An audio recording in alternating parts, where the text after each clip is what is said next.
Hey, this is the Duke. Thank you for listening. So, this is titled the COVID-19 and the higher risks in BAME communitAH. In the BAME communitAH. BAME, I don't like that term for obvious reasons, but I'll explain later. Let me just jump right into it. So if I happen to work in a high risk role, where I'm engaging with patients, always interacting, such as a healthcare assistant, a nurse, a sanitary staff, all sorts in the healthcare profession. And I work in a hospital with a higher COVID number of cases, such as in the major cities like London, Manchester. Is that considered institutional racism if I'm more likely to get COVID-19? Is that discrimination? Or is that just an occupational factor? What's going on with the narrative on the media right now? I don't understand. I'm going to share with you a video soon, but I just want to just get right through this. So right now you can see on the screen, I'm showing you the stats, the general stats from a few weeks ago of cases of deaths, right? And if you can see clearly, I'm just going to try and zoom in. Um, the graph shows majority of cases of patients dying, passing away from this virus. Unfortunately, white, and then you've got stats on mixed ethnicity, and then you've got stats on Asians, about pretty much the same, and then Black and African Caribbeans, small minority again, and they're saying that that's a huge difference, what 3% more than the general population, and then the other 2%. But as we can see here, predominantly affecting BAME community, like how exactly? Like what is going on on the media? Like the data is showing this, and people are saying yes, you need to update the data we have now because we don't always cover everything ethnically in this country. Like in essence, like the idea that this was deliberate is I don't know what to say to that. Um, show you in another link, another data again, another data. This is just showing you certain factors that we have to consider when we collect these stats. So these are stats from weeks ago, and the government are planning to release the rest later, like a official data or just more updated data. And this shows you three factors that we need to consider. 10% of this data is missing. Necessarily, we're basing, ethnic representation of the current, population, and then assuming that it's against the death toll. I'm confused by how people are sort of creating a narrative that forces everyone to think that this is because of institutional racism. I don't get it. Okay, another case here. The highest amount of cases are within London and the Midlands, which are mostly ethnically diverse. That should, ring alarm bells. And the census is about 10 years old. So we can't account for the representation because, we don't always read into race as people want us to. So it's a bit of a jargon mess. I'm going to just try and go through what I think of this. So, I'm surprised that researchers aren't highlighting this on these news panels, these other factors, these confounding factors. Oh yeah, it's the British media. So there's always a focused narrative, as I said, a narrative that invites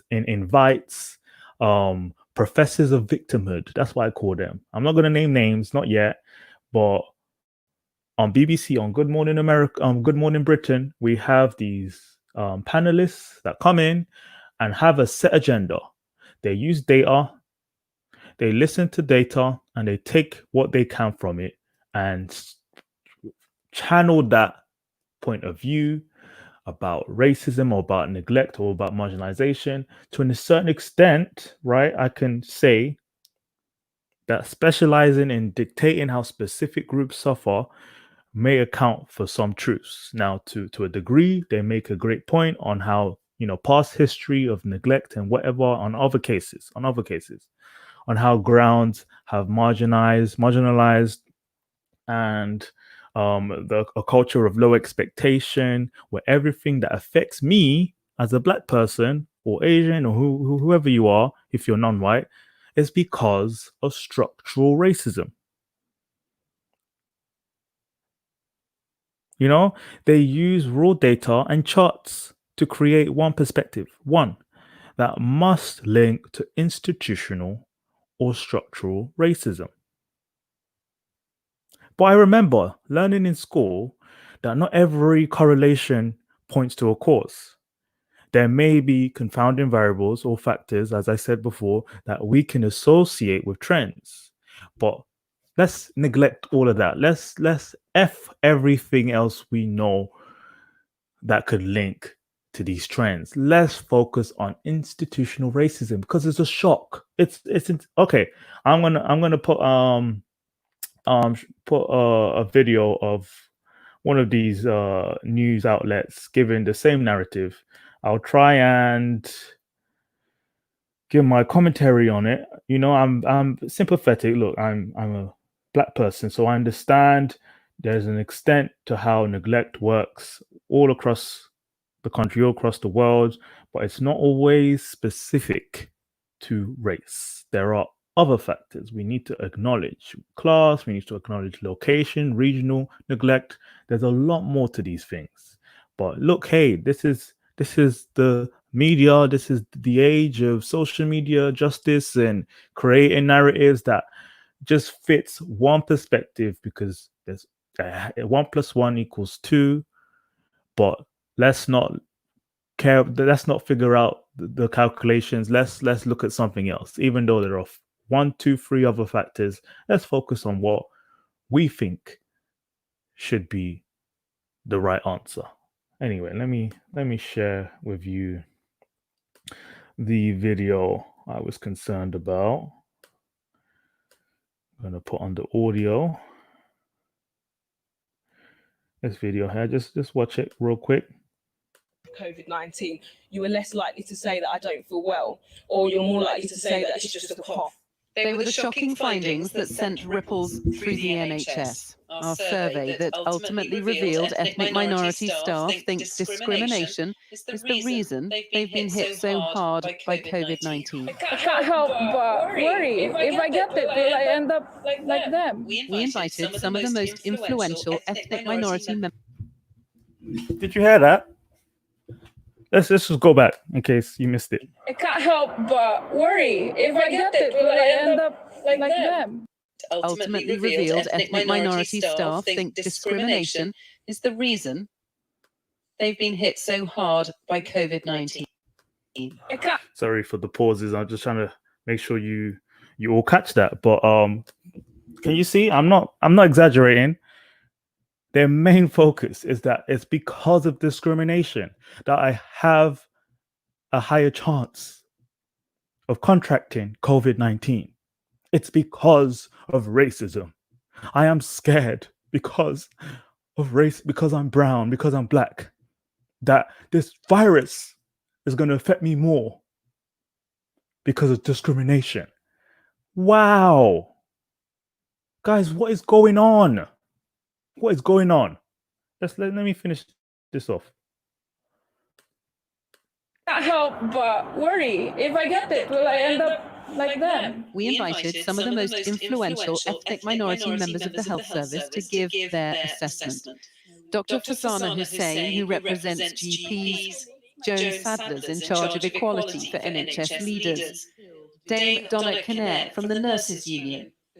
And now it's fair, these leaders in the NHS workforce have every right? And they are accountable to their staff, and they need to figure out how, these stats, pan out. And is there a truth to these trends? Is there a specific target or negligence on behalf of the NHS? And it's fair to read into this and whatnot, but we know that there are things that are being ignored by the media and people in those positions that are driven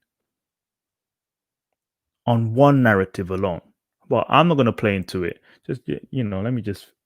I'm not going to finish Hospital this. bosses. I won't finish this whole video because it's all waffle. If I'll post the link down in the description so you can completely watch this. But let's just catch on anything else. Ifti Majid and Danielle What is your reaction? Are you surprised by our survey and the results from it? It's harrowing, isn't it? Actually, when you hear the testimonies, it certainly resonates with what I hear. I hear fear, I hear anxiety, I hear mistrust. Well, it's horrifying, isn't it? It's for me. This is what structural inequality is. What we hear time and time again is inadequate equipment, inadequate PPE, exposure. You heard this time and time again, but evidence shows that wasn't the case in the long term. It was a period where there were low in supply throughout the country because of the spike of cases. And so there was a shift in demand. And, it was explained in government that they were looking for more supplies abroad, PPE supplies, especially from China, of all places. So this wasn't a deliberate neglect. The NHS workforce is a force within itself. It's protected. We must. The whole point of an healthcare institution is to be efficient. So this wasn't a deliberate ploy to neglect BAME staff, not just BAME staff. Every NHS staff were disadvantaged at a certain period, but they've turned this narrative into race. They're at the front line, and people actually in fear of their lives. Now, it's not the individual's responsibility as an employer. It is your responsibility. No, it's not. It's to true. provide safety. Joan, who helps lead the Equality and Diversity Council for NHS England, admits I don't like departments where it's mainly just focused on equality and whatever, diversity. Look, it's to a certain extent we can address these, but we don't need a department for it. In fact, when we discuss how can we reduce expenditure in the NHS, these departments are the least, convenient. Because at this point, the NHS are desperate for staff right now. I don't think they really care about who they decide to hire to work. If you have the qualifications, if you have the experience, you can work for us. You can make it in senior roles. I've heard so many. I work in a healthcare system. This idea that there's discrimination preventing ethnic minorities from being promoted to senior roles, it's a lie. It's really a load of crap. Maybe 25 years ago, we had that case, we had that scenario where there was racism, there was neglect, and because at a certain point, minorities were fewer than they are now, and most of the time these cases are based on patient to staff interactions, and we might have microaggression in the workforce as well, but that's not what, for example, her department is based on. It's just on representation in senior roles. Like what exactly do you do beyond making sure there is a so and so percentage of Black or Asians in a certain role? I might sound a bit harsh, but I'm actually just frustrated with the, constant narrative we hear every single day. Let me just. I don't want to digress into the 100 different things. So let me just remove the screen for now. So as I said, there is a narrative they're playing at, you know? And correlation does not always mean cause. The narrative is it's because we're being discriminated against. It's not. It's not. And if there is point, let's study into it. But right now, the data we have does not link to any forms of discrimination because we're talking about a virus here. Viruses do not target based on race. You might be affected more if you're, certain, genotype, but that's where we do the study. But this narrative here is what we hear in the forefront. Ethnic minorities, Black and Asian ethnic minorities, are hurt the most, are more likely to die from this coronavirus because of discrimination, or because of structural racism, or because of institutional racism. What are you talking about? So, according to these think tanks and social media intellectuals, the NHS is racist. Because of the pandemic affecting certain groups, apparently the NHS discriminates against BAME staff because of structural racism. Nothing to do with the fact that the same big cities that boast the largest ethnic minorities in the UK and are very diverse when it comes to NHS staff have the largest cases of COVID-19 because of the location. The location of big major cities are known to spread these viruses, these epidemics a lot faster because of close proximity, densely populated. It's just bound to happen. It's happening everywhere else, and other factors, but they're ignoring that. Let's not focus on that. Let's not even consider that. It must be racism. We can point to how late the UK government responded to these calls, for a lockdown. But again, they did rely on herd immunity simply because there was a general consensus, but amongst the advisors, the epidemiologists, we relied on the scientists to tell us what is best suited action to take right now. What could we do to reduce the spread? It was bound to happen. And in fact, the delays are not just on the UK government, but on the World Health Organization, on China suppressing the media from, discovering these, silencing their whistleblowers. Let's acknowledge all these global factors that affected us and the delays in reacting to it, Is the virus attacking us because we're Black or Asian? No. Is this a form of white privilege? Or are these commentators on TV, on Good Morning America, driven by an agenda? Politics, maybe, because they've done this before. One party accusing another party of neglecting a certain gender, religion, ethnic group for certain policies. And we can all see, the public can see, there is an agenda. If you've been following politics and the media portrayal of number 10 in the current administration, with Boris, you'd know there is an incentive to associate any bad news to the government's dealings. There are times they are right to critique, but it's almost every single reason. Something that has impacted, government throughout,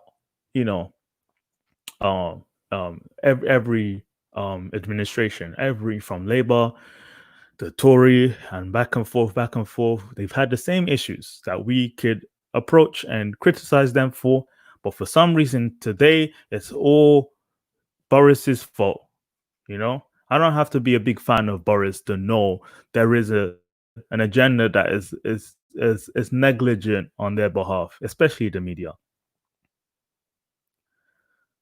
It's a fallacy. This narrative is a fallacy. It's not based on science.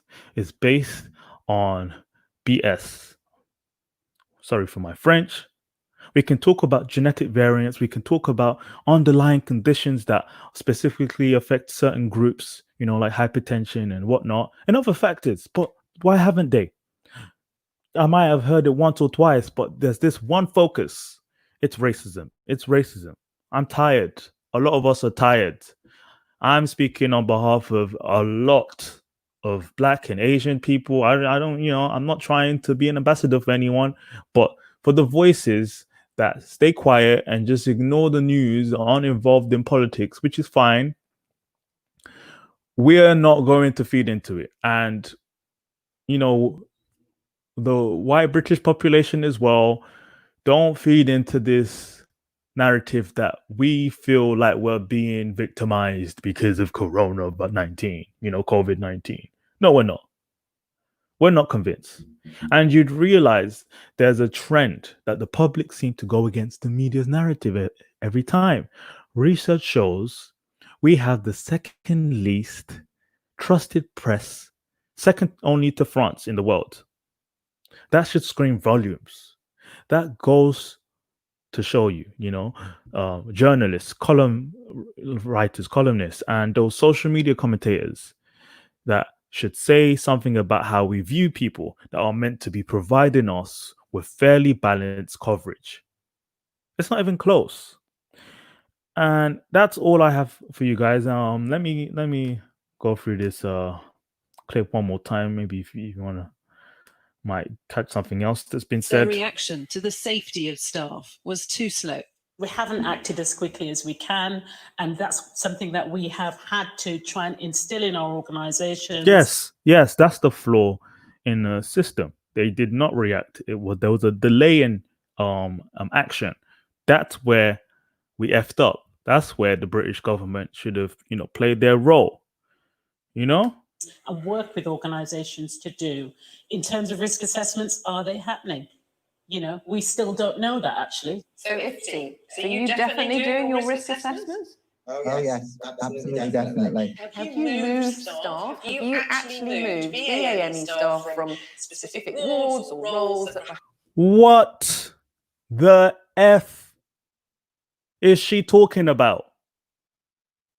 Right, trends show Black people and Asian people are, at higher risk.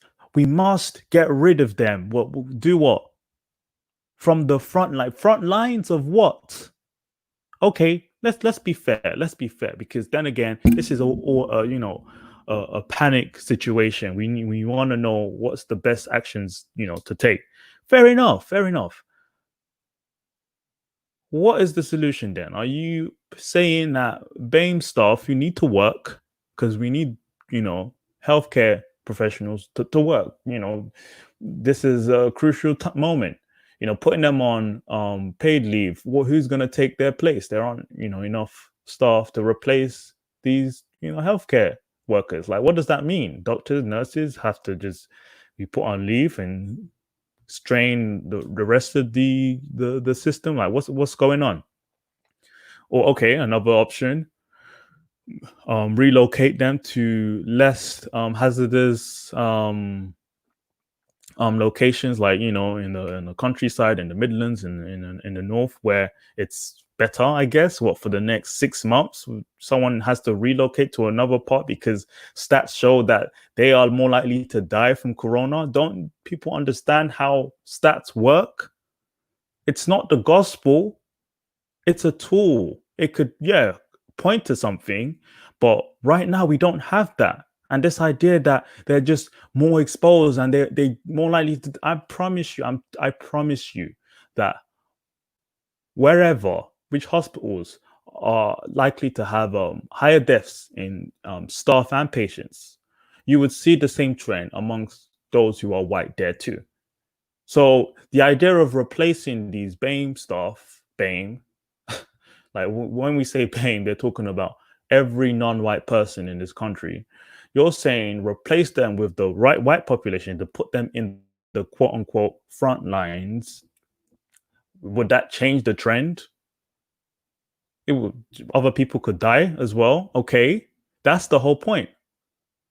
Why don't we focus on the idea? Well, when you say front line, so you're saying there are locations that are at higher risk. That's the whole point. We reacted slow, so we were more likely to see data showing that people of color are at higher risk of exposure because they're within certain locations, not because there's discrimination. They just happen to live in these cities. So if you really just replace them with white people, wouldn't they be at the same risk? That's not what they're saying. You see, they're not focusing on the fact that it's within certain locations. They want to focus on race. If we don't have you know why I know there is no genetic specific link to this idea is because we're talking about a dozen different groups. Black means Caribbean, West African, East African. These are different specific, countries. And you know how they say we are more diverse within the continent. So this idea of genetic link, we're not associating the right stats then, because we're not being specific. South Asians are more likely, or East Asians. Like, what exactly? What's considered BAME? Arab, Middle Eastern, are they more likely, or are they more linked to being white too? Like, what stats are we following? This is ridiculous. Let her finish her BS. 1 minute left. Perhaps they shouldn't be in because it's putting them at greater 2 risk. minutes. We have moved staff. Yes, we have. Wow. I am not in favour of adopting, wholesale segregative approaches where we move staff en masse out of. No, it won't be smart. In fact, the only staff that really should be moving are those who are higher risk. And it's right now we don't have stats on race. We have stats based on underlying conditions. If you have hypertension, if a staff member has asthma, these actions have to be taken. Black, white, Asian, any staff member who are underlying risk have to be relocated. They shouldn't be on the quote unquote front lines, because if they catch it, they're more likely to suffer the worst. God forbid. So yes, relocate those staff members. Just don't relocate me based on the fact that I am not white. That's not good enough. That's lazy. Out of the front line. The problem we found is, for those not redeployed to less risky areas, many are too afraid to speak up. Unless the workforce is properly supported and representing the communities that it serves, it is quite difficult for colleagues to have that level of confidence. To the bosses then, who've both lost members of staff, feel in any way responsible. I will say that I did a lot of soul searching about that. There is no worse thing than death. So when you're steering death and the impact of this and the inequalities on individuals, you've got to take some action. You've got to do something about it. Next week, the government will publish the first part of its review into the impact COVID-19 has had on ethnic minorities. So it's really now about working together, and this has shown that this is really not just about this pandemic. This is exacerbated an issue that was there, and if we're ever going to change it, it's now. I think we now need to be holding people like me to account. So this is not about COVID. This is about how we manage the reset, how we manage forward in the NHS. Ifti and Danielle are rare voices given their seniority and ethnicity. They know only too well the importance of ensuring their colleagues are heard, represented and looked after, something that surely sounds like a basic requirement. Emily Morgan, News at 10. Look, guys, it's pretty fair to panic and be worried about what are the solutions for these death tolls. And to be honest, we have to understand it's a national, worldwide crisis. It's not specific to anyone. And if we want to be honest, it's all about protecting those who are at higher risk of suffering the most. Worst case scenario, die from this virus. If you have an underlying condition that is known to impact your recovery the most, you need to be taken off the front lines, relocated, or put on leave to lower the risk.